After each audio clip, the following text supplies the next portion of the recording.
Hello, viewer. How are you doing? I trust that you're doing well this Friday morning. And we are delighted to be here once again, where we are going to meet a change maker from Kenya, who's doing amazing projects impacting communities in the informal settlements. So I'd like to bring on board Albert Nation to the studio. Albert. Good morning, Hello, Violet. Albert. Hi. Good morning. How are you? Nice to see you again. Oh, nice to see you too. Kindly introduce yourself to the viewers so that they can get to learn more about you. All right. So thank you so much. Good morning, viewers. My name is Albert Nation from Nairobi, Kenya, and I'm the founder and director of the Slum Group. So the Slum Group is basically a social enterprise based in Nairobi that works with the out-of-school young people. And our core objective is to help young people find their purpose or their unique purpose at an early age. And how we do this is by setting up what we call easily accessible safe spaces. And that is what we are doing with today with the Slum Innovations and Creatives Hub, which is an ICT space, basically a talent development space that is in Tena Estate. So I'm looking forward to this, and thank you so much, Violet, for the chance to be able to talk to our young people and the world at large. Very excited. You're welcome. You're welcome. So kindly share with us the projects you have implemented or are currently implementing at Slum Innovations and Creatives Hub. Oh yeah, so again, thank you so much for that. And what's happening is that since the year 2017, we came into the space where we are at now. And what we've been doing, like I said, our core objective is to set up this as an easily accessible safe space. And so what we do is we have a 6-model approach of our methodology. So within these 6 models, we target young people who are in the creative sector, basically the orange economy. Currently, we are talking about the gig economy, where young people are able to do so much online, using digital devices and those sort of stuff. So we have that creative space. We are looking at personal development where young people can come in, go through mentorship and all those sort of things. So in a nutshell, the programs that we are currently doing are interrelated to be able to help us meet the objectives of the Slum Hub. And one major program, which we'll talk about later, is the March to Greatness campaign, which has been running since 2016 to 2020. Actually, it's supposed to end this year. Then we've just started off a collaborative effort, and we are running one program called the Zuvamuka program. And Zuvamuka comes from a Shona word, which means risen sun.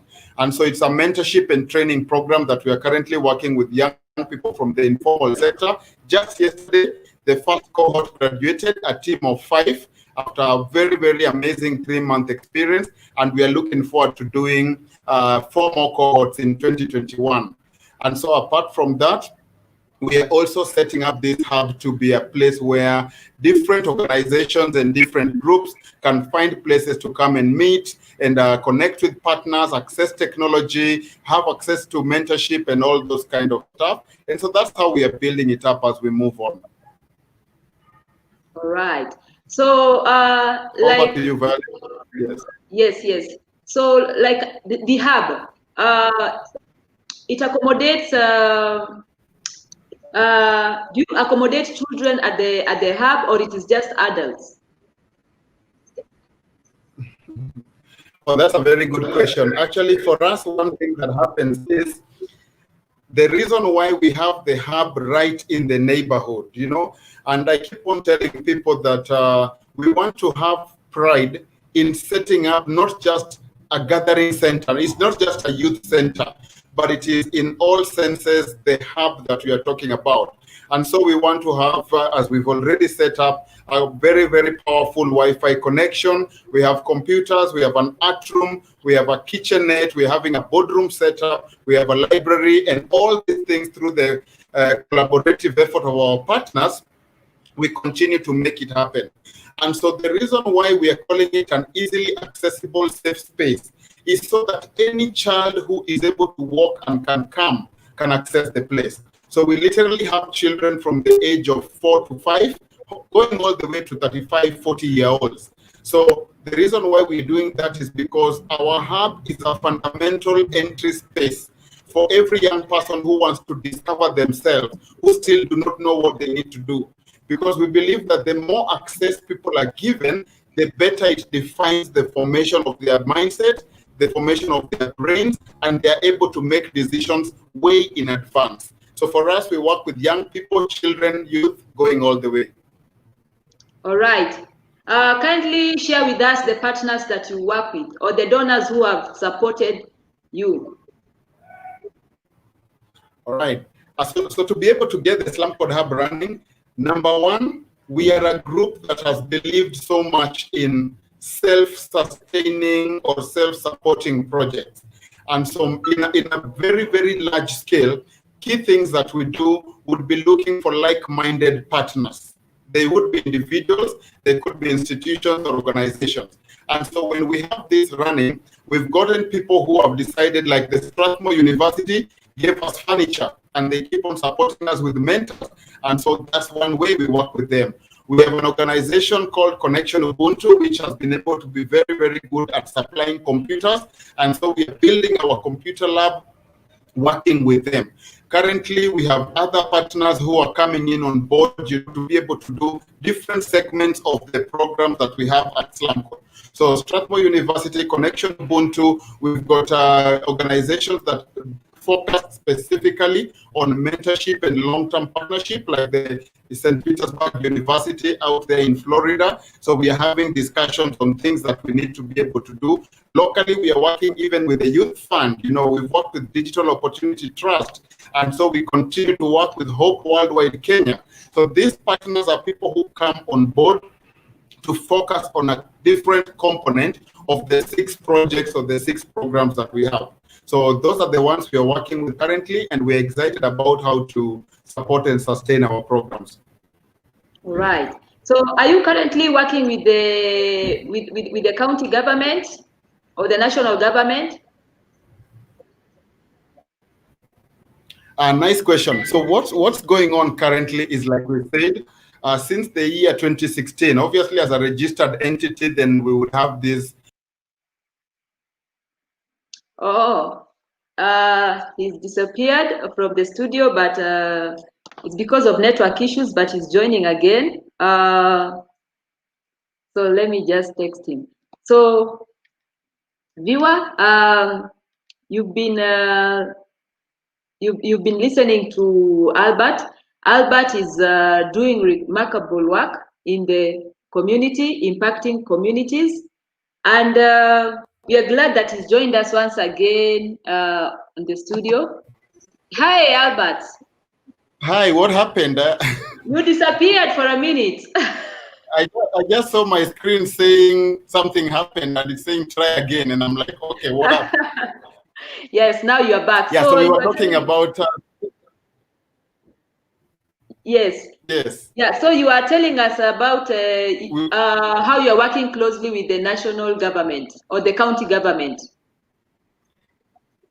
Mm-hmm. Yeah, so like I was saying, so that is the direction where we are headed, because for us, what we wanted to do, you see, just like in the way people do a project management plan, or when you execute a project, then you have to get to a level whereby you've worked on your prototype and the MVP, the minimum viable product that you're having, and it gets to the point where you want to test and iterate and then get to share. So the Slum Code Innovations and Creatives Hub, which in short we call the SLIC Lab, is still a project under development. And so we are bringing in strategic partners as we continue to grow. And we believe that actually the year 2021 is now our specific year to start directly engaging government, you know, because currently you see they're like this, most of these are semi-autonomous government agencies that are all in relation to be able to deliver certain aspects of either the manifestos, or you see the the governmental or national ideologies of how to empower and impact young people. So for us, we say, let us develop our projects to the point where we feel we have the ownership, we are steady with what we're doing, to be able to now deeply engage with government at that level. So that is why you see currently we are working very closely with the Youth Enterprise Development Fund. And what we are looking at doing is having the Slick Lab as a point of innovation on the east side. So we'll be able to run hackathons and innovation concepts and those kind of programs in collaboration with the Youth Enterprise Development Fund infrastructural group. So when we do this, we believe that it is possible to link and connect with many other agencies that are working either directly with the government or are the government. And so, yes, the Youth Fund is coming in to work with us, and we are bringing in others on board. All right. So, viewer, if you have any question for our guest, kindly go ahead and type it on the comment section, and he's going to answer. And if you have not yet subscribed to our YouTube page, kindly go ahead and subscribe. It is Youth Projects Kenya. Also, like our Facebook page, Youth Projects Kenya. We are also on Instagram at Youth Projects Kenya, and we are also on Twitter at Youth Projects. So, kindly share with us the doors that Slum Code Innovations has opened for you, nationally, regionally, as well as globally. Well, I'm always very excited about those kind of questions, because the whole idea about an entrepreneur is to be able to create ideas and opportunities that would not just act local but also impact global. And so since the year 2006, when we started slowly from Huruma, Madare, doing all those activities up to today, when we are now setting up the innovation space at Tena, we believe that we have really connected with a lot of people. And so one thing that has happened is, even for me as a person, just the level of growth and personal development has been amazing. And lessons, connections, leverages, partnerships that have come up are things that we really, really rejoice. So like our young people have worked both with Mandela Washington Fellows and the Yali projects. So we've had currently about 2 people have been part of the Mandela Washington Fellowship through the interaction with Slum Code and the things that we do. We have about 4 to 5 young people who have gone through the Yali programming and currently doing very well as leaders in their own spheres, running their own organizations. One is actually a very key guy or very key leader at the Slum Code Hub. Somebody who started coming to Slum Code when he was just in high school using the library. Now he has risen through all those, and we believe this is amazing for him. Today, he can be able to host international meetings. He's traveled around. He's done a lot of things. And so those are some of the things that keep on happening when we're here. We have young people who have gotten scholarships. One lady who had gotten straight A's but could not make it to university got a full scholarship at the Strathmore Law School, and I believe is doing well out there. Through these many things, we've been able to hook up with partners. We have one amazing partner of ours in the Netherlands who is stepping onto one program that we have to be able to bring volunteers who can do various programs around the place. We have an amazing partner we are working with in Kenya in a place called Homa Bay, Alendu, and she runs an amazing innovation school out there. So we've started growing and working with people, not just locally within the east side of Nairobi, but we're also going within the region and now working with people across the Atlantic, and keeping on growing. All right. So I'm seeing Lillian is trying to join, but she has not connected her device well. Kindly ask her to connect the device well so that we can see her video as well as hear her on audio. Kindly text her. She can leave and then she can join in again. So Lillian is joining the studio so that she can share on the current project that they are implementing. So Yeah, so Albert, kindly share with us about the members of your team. Yes.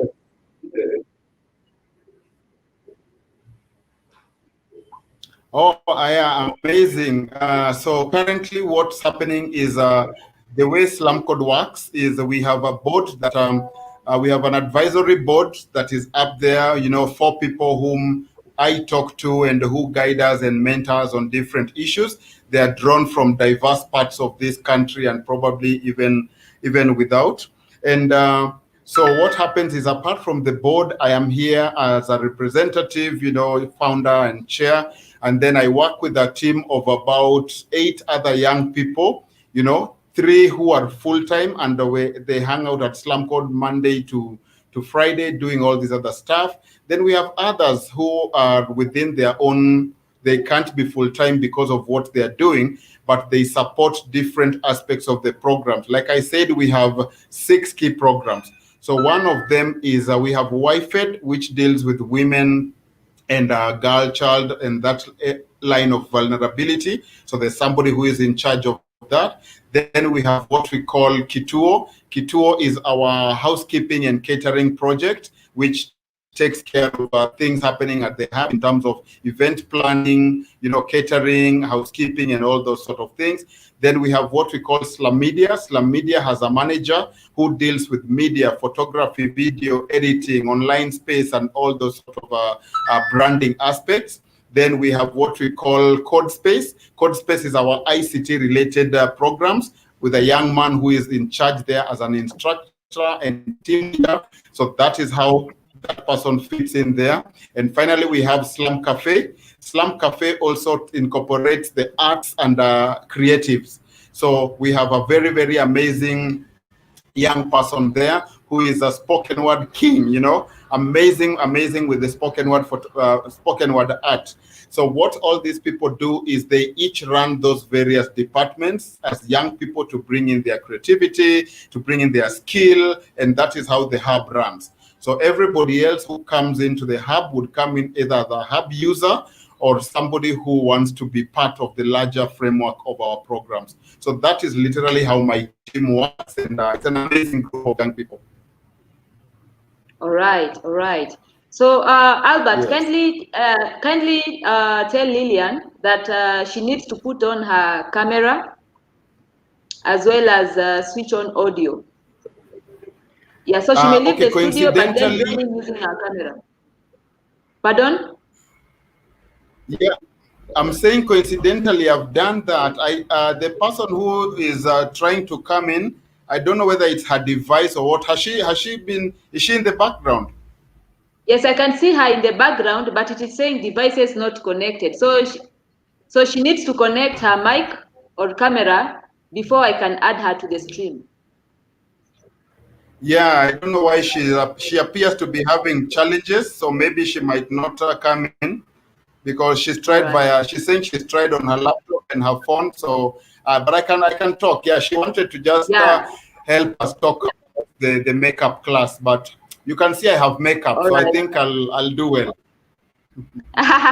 So kindly share on the current project you are working on with Lillian at Slum Code Innovations, and why did you decide that this particular training is important at this particular period of time? Mm-hmm. Okay, so again, I will bring it up and say that the Slum Code Innovations and Creatives Hub is a safe space.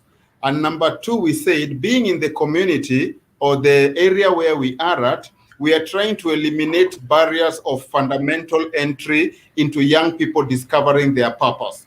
And so many of the things that we will do are related to what the young people want. Like right now, I talked about the gig economy or the orange, the creatives economy. So many people want to do things with coding and music and sports, and things are going digital. So you have to let the young people have their space. If they are musicians, if they are talented artists in all manner of ways, you give them the facility and you let them do them.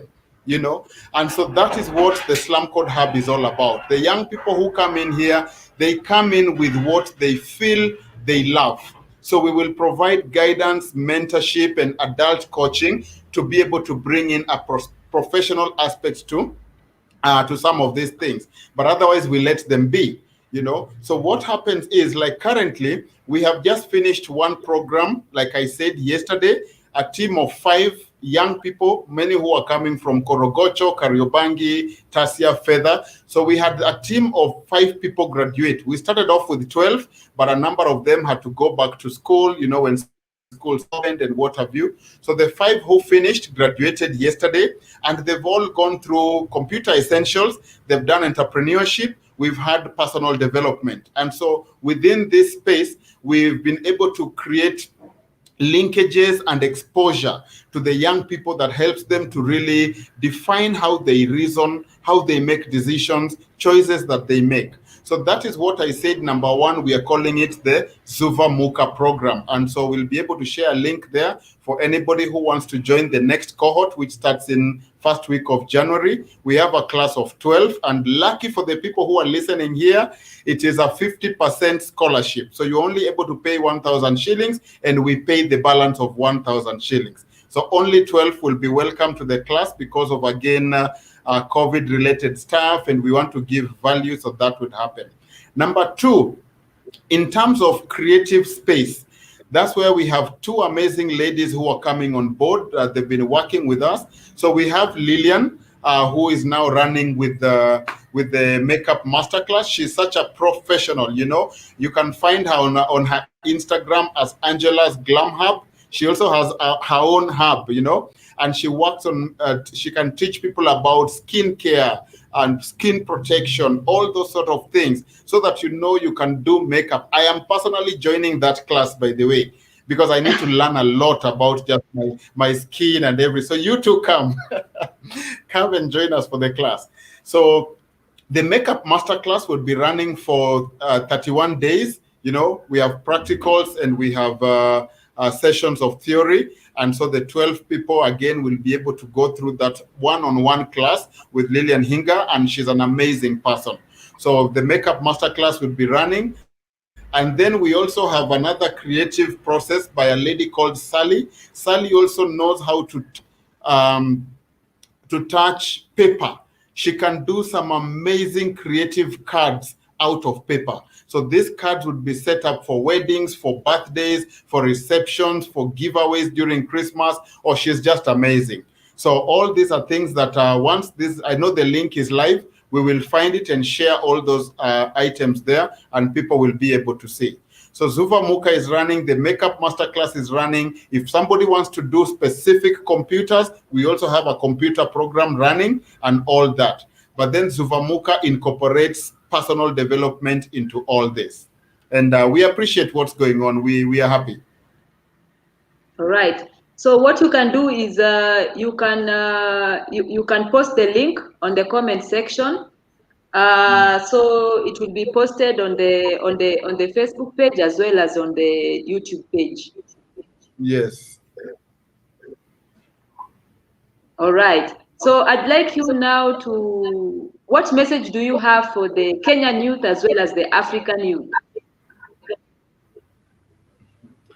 Wow. I will share a small story. Just about 2 days ago, we were at a focus group discussion of about 15 young people at the Nairobi garage. And young people were brought together by the Kenya National Chamber of Commerce and Industry.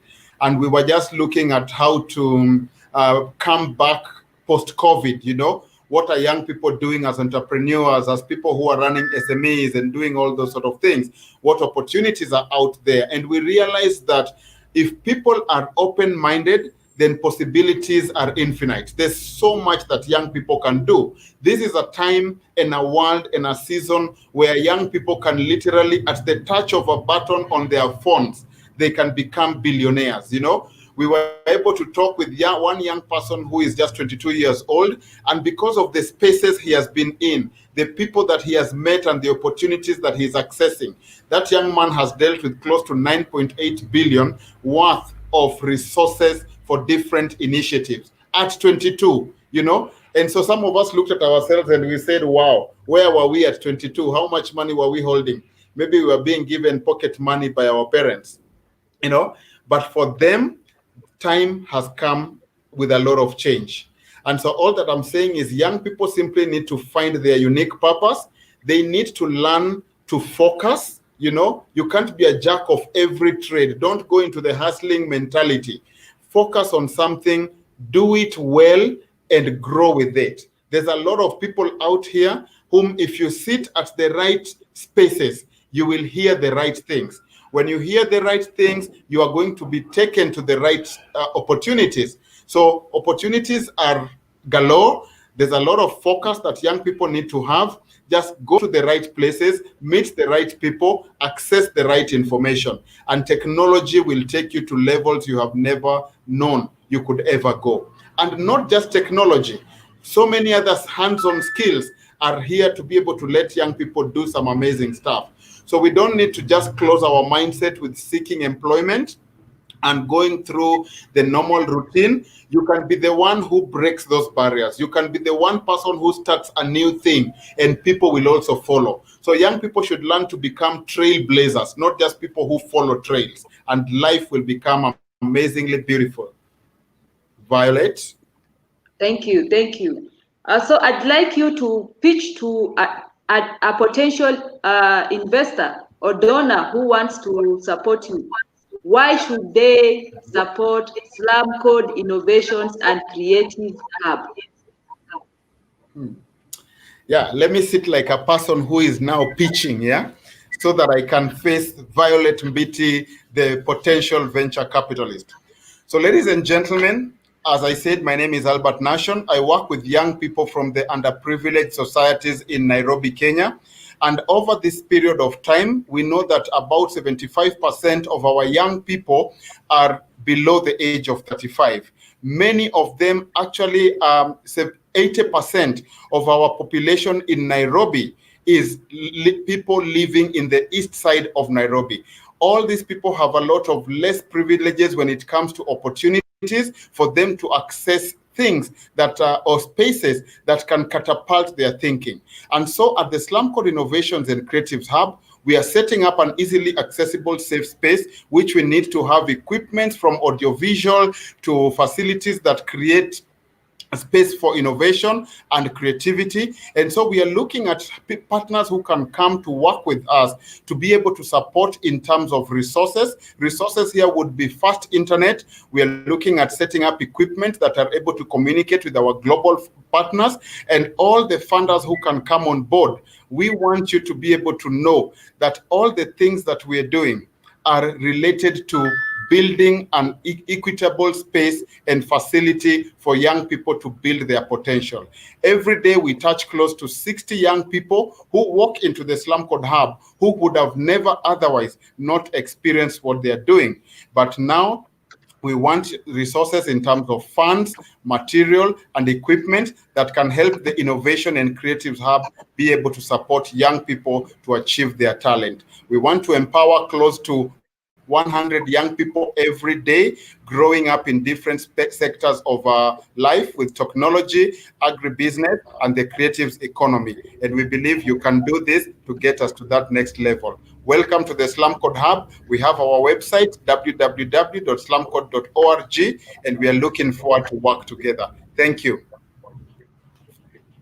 Wow, awesome. So, how did I fare? All right. So to the donor who's watching this show, we've worked closely with Albert Nation.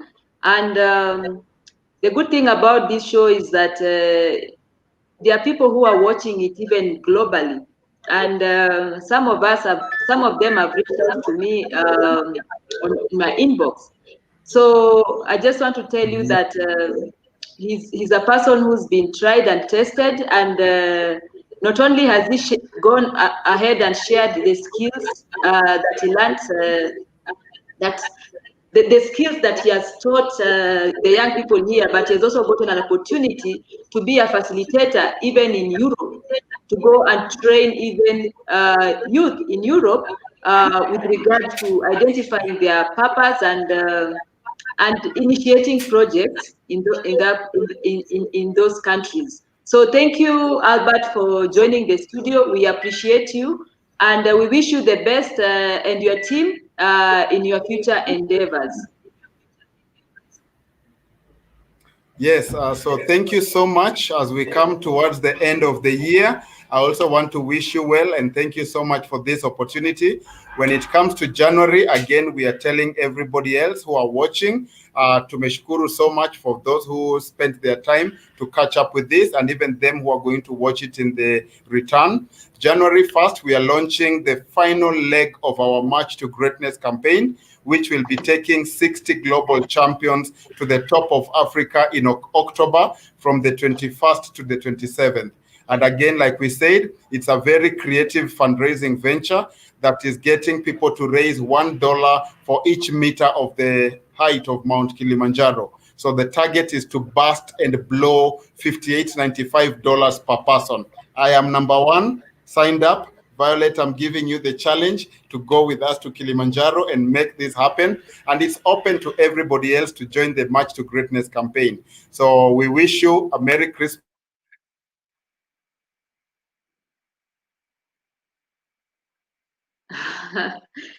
Thank you, Albert. Seems that there's a network issue, but yeah, so we've managed to we've managed to come to the end of the show. So viewer, I want to say thank you for joining us today. So in the afternoon at 3 p.m., we are going to host another change maker from Kenya. Her name is Anne Maua, who is also a DFID youth advisor. And she's also the founder of Uzalendo Africa Initiative. So she'll be joining us later in the afternoon to share with us the wonderful work that she is doing. So thank you so much for joining us, and see you in the afternoon as we proceed to the next show. Asante.